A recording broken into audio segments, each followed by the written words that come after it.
Hello everyone. तो IBPS PO का notification आ गया है और अभी हमारे पास से 50 डेज रह रहे हैं। और ये 50 डेज बहुत ज़्यादा हमारे लिए इम्पोर्टेंट है, क्योंकि देखते ही देखते सारे एग्जाम्स ऐसे ही आते जाएंगे और चले भी जाएंगे। तो देखो, ये टाइम हमारे लिए बहुत ज़्यादा इम्पोर्टेंट है।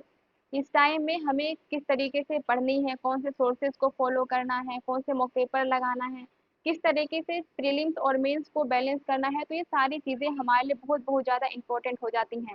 और देखो, बहुत सारे स्टूडेंट्स को कन्फ्यूजन भी होता है कि हमें किस तरीके से अपनी प्रीलिम्स और मेंस को बैलेंस करना चाहिए, क्योंकि देखो, सिर्फ प्रीलिम्स प्रीलिम्स पढ़ते रह जाओगे तो फिर मेंस में बहुत ज़्यादा प्रॉब्लम्स क्रिएट हो जाएगा। क्योंकि प्रीलिम्स के बाद मेंस में हमारे पास ज़्यादा टाइम नहीं होता है कि तुम उतने कम टाइम में मेंस की प्रिपरेशन कर लो। तो हमें अभी से ही प्रीलिम्स और मेंस को दोनों को एक साथ में बैलेंस करके पढ़ना होगा, तभी जा कर के इस ईयर फाइनल सिलेक्शन मिल सकता है। और देखो, ये जो टाइम है वो बहुत बहुत ज़्यादा इम्पोर्टेंट है, क्योंकि देखो, यहाँ पे मैं चीज़ें फेस कर चुकी हूँ जब मेरे साथ भी ये प्रॉब्लम्स आई हैं कि हमें चीज़ों को कैसे मैनेज करना होता है, कैसे प्री और मेंस को साथ लेके चलना होता है।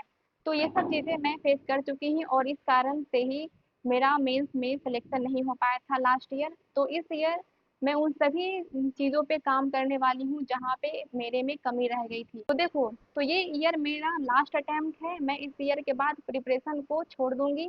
और मैं इस ईयर कंटिन्यू इसलिए कर रही हूँ क्योंकि मुझे लगता है कि मैंने लास्ट ईयर कुछ मिस्टेक कर दी थी जिसके कारण मेरा फाइनल सिलेक्शन नहीं हुआ। तो इसीलिए मैं कंटिन्यू कर रही हूँ, क्योंकि मुझे लगता है कि मैंने अभी तक अपना 100% नहीं दिया है इस एग्ज़ाम में। तो इस ईयर मैं अपना 100% देने वाली हूँ। अब मुझे नहीं पता कि सिलेक्शन होगा या नहीं होगा, लेकिन जो मेरा काम है कि अच्छे से पढ़ना, तो मैं वो करूँगी ही। तो देखो, तो इस ईयर का जो भी एग्ज़ाम्स रहेगा, तो यहाँ पे जो भी मैं स्ट्रेटजी फॉलो करने वाली हूँ, जो मैं सोर्स फॉलो करने वाली हूँ, किस तरीके से पढ़ने वाली हूँ, तो ये सारी चीज़ों को मैं शेयर करूँगी। तो अगर तुम चाहते हो इस जर्नी में जुड़ना, तो मेरे साथ जुड़ सकते हो, जहाँ पे मैं सारी अपनी स्ट्रेटजी शेयर करूँगी कि मैं कैसे चीज़ों को बैलेंस कर रही हूँ, प्रीलिम्स को, मेंस को, किस स्ट्रेटजी को फॉलो कर रही हूँ।